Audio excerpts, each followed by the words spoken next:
एक तरफ सोनम के परिजनों के बयान भी सामने आए तो दूसरा राजा के परिजनों के भी बयान निकल कर सामने आए। और अब देखिएगा सोनम की मां ने क्या कहा है, ये आप देखिए। मेरी बेटी जल्द घर आ सके, हम जानना चाहते हैं कि राजा की हत्या के पीछे कौन है, ये सोनम की मां का कहना है। भले ही सोनम वापस आ गई है लेकिन राजा को खोने का दुख है। जल्द से जल्द सीबीआई जांच की मांग उन्होंने की है और मेरी बेटी जल्दी से घर आ सके, ये उन्होंने बात की है। अब देखिए एक तरफ सोनम की मां संगीता का यह बयान है तो दूसरी तरफ सोनम के पिता देवी सिंह का बयान है और उनका क्या कहना है कि वहां की पुलिस झूठे दावे कर रही है।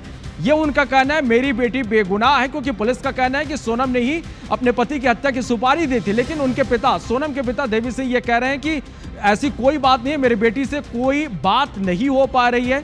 वहां की पुलिस झूठे दावे कर रही है, झूठे आरोप लगा रही है, मेरी बेटी गुनाह है, सोनम के पिता का यह कहना है। तो मेरी बेटी 25 साल की है, कोई 10 साल की नहीं है, शादी पूरी तरह से सहमति से हुई थी, तो इस तरह की कोई बात ही नहीं है, ये सोनम के पिता का कहना है। वहां की पुलिस जो दावे कर रही है कि सोनम ने अपने पति की सुपारी दी थी, ये पूरी तरह से बेबुनियाद है, ये पूरी तरह से गलत है। तो आप देख पा रहे हैं कि सोनम के पिता ने इस पूरे मामले में क्या कहा है। तो ये इस वक्त की बड़ी खबर, एक तरफ जहां सोनम की मां का बयान तो दूसरी तरफ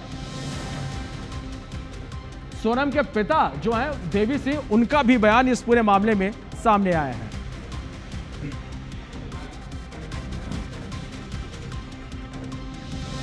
चलिए तो सोनम के ये माता पिता हैं जिनका क्या कहना है ये इस वक्त आप देख पा रहे हैं। मेरी बेटी बेगुनाह है, सोनम के पिता का यह कहना है। पुलिस के जो दावे हैं वो पूरी तरह से झूठे हैं, शादी पूरी तरह से सहमति से हुई है।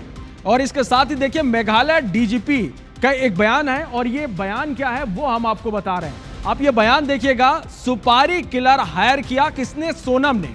हत्याकांड में सोनम समेत 4 लोगों की गिरफ्तारी हुई। सोनम ने पति राजा की हत्या कराई है, सुपारी किलर हायर किया। मेघालय डीजीपी का ये बड़ा बयान सामने आया है। तो देखिए सोनम ने पति राजा की हत्या की है और सुपारी किलर सोनम ने हायर किया था। हत्याकांड में सोनम समेत 4 लोग गिरफ्तार हुए। सोनम ने पति राजा की हत्या कराई है। अब इसके साथ ही आप देखिए मेघालय के सीएम ने अब से कुछ देर पहले प्रेस कॉन्फ्रेंस की और उन्होंने ये जानकारी दी। मध्य प्रदेश के रहने वाले 3 हमलावर हैं जो अरेस्ट हुए हैं। इसके साथ ही महिला ने सरेंडर किया है। महिला यानी सोनम ने सरेंडर किया है, इनका ही कहना है। सीएम का यह कहना है एक अन्य हमलावर को पकड़ने का प्रयास जारी है। 3 आरोपी गिरफ्तार हो चुके हैं लेकिन एक अन्य आरोपी फरार है जिसकी तलाश की जा रही है। राजा हत्याकांड में मेघालय पुलिस का ये मध्य प्रदेश के रहने वाले 3 हमलावर जो है वो पुलिस की गिरफ्त में है और महिला ने सरेंडर किया, यानी सोनम ने सरेंडर किया है।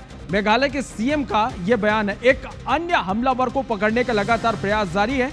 3 लोगों की इसमें गिरफ्तारी हुई है और ये मेघालय पुलिस की एक बड़ी कामयाबी है, सीएम का ये कहना है। तो ये इस वक्त की बड़ी खबर आप तक पहुंचा रहे। देखिए 2 बयान इस वक्त आप देख पा रहे हैं कि किस तरह से इस पूरे मामले में लगातार अब बयान निकल कर सामने आ रहे हैं और इस मामले में और ये एक प्रेस रिलीज जारी की गई और इस प्रेस रिलीज के जरिए ये जानकारी जो है वो दी गई कि सोनम जो है उसने अब सरेंडर किया है और इस पूरे मामले में 3 जो आरोपी हैं वो गिरफ्तार हुए हैं। एक और आरोपी है जिसकी जानकारी जो है वो पुलिस जुटा रही है, उसकी गिरफ्तारी की तैयारी पुलिस कर रही है, वो अभी पुलिस की गिरफ्त से दूर है। ये एक प्रेस रिलीज जारी किया गया है और ये प्रेस रिलीज जारी कर ये पूरी जानकारी जो है वो गवर्नमेंट ऑफ मेघालय ने आपको बता दें कि यहाँ पर दी है। और किस तरह से इस मतलब ये जो पूरा मामला सामने आया, किस तरह से ये खुलासे हुए।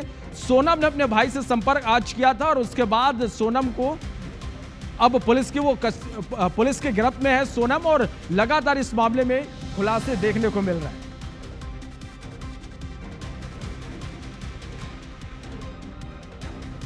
और ये मेघालय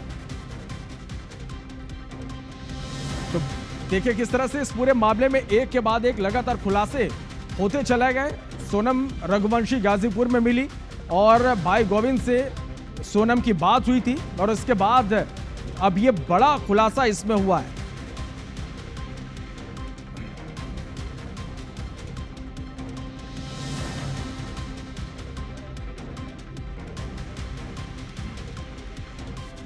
और इस पूरे मामले को लेकर लगातार बयान भी निकलकर सामने आ रहे हैं। परिजनों का क्या कहना है, पुलिस अधिकारियों का क्या कहना है, ये आपको सुनवाते हैं।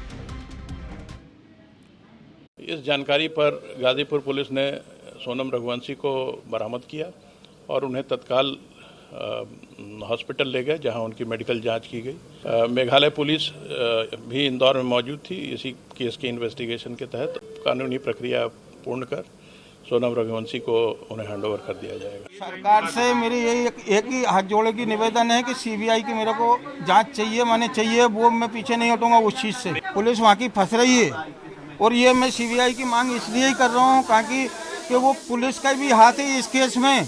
ये राजा के मर्डर में वहाँ की पुलिस का 100% हाथ है। ये मैं गारंटी के दावे के साथ बोल रहा हूँ ये चीज। मेरे पास फोन आया था, लड़की मिल गई है और अब ये आरोप लगा रही शिलंग पुलिस, तो ये गलत लगा रही। इतना नहीं हो सकता। ऐसा तो नहीं मैं कह दूंगा कि मेरी छोरी अच्छी है तो अच्छी हो जाएगी, मैं कह दूंगा मेरी छोरी बुरी है बुरी हो जाएगी। जो जांच होगी वो सब उसमें सब मालूम पड़ेगा। मेघालय सीएम साहब जो है वो तो अभी टीवी कहते थे तो 24 घंटे पुलिस काम कर रही है, बाकी 24 घंटे पुलिस काम करते हमको कहीं दिखी नहीं है, तो इसलिए हम लोग उन पर भरोसा कर सकते नहीं फिलहाल अभी, जब तक सोनम मुझसे कबूल निकल ले। क्योंकि चाहते इसमें सीबीआई जांच बैठेगी तो बहुत कुछ खुलासा होंगे इसके अंदर। अभी ये सोनम का इसमें कुछ इन्वॉल्व होता का भी है तो जो आरोपी के हिसाब से जो होना चाहिए सजा उसको मिलना चाहिए फिर। तो ये लगातार बयान भी आप इस पूरे मामले में सुन पा रहे हैं कि किस तरह से परिजनों का कहना है और वहीं पुलिस अधिकारियों का कहना है। तो सोनम के इस मामले में एक बड़ा खुलासा हुआ है। लगातार इससे जुड़े हर एक अपडेट IBC 24 लगातार आप तक हम पहुंचा रहे हैं कि किस तरह से आज सोनम की बरामदगी हुई। सोनम ने सरेंडर किया है और उसके बाद मेघालय में गायब पुलिस ने, वहां की सरकार ने ये पूरी जानकारी जो है वो साझा की है।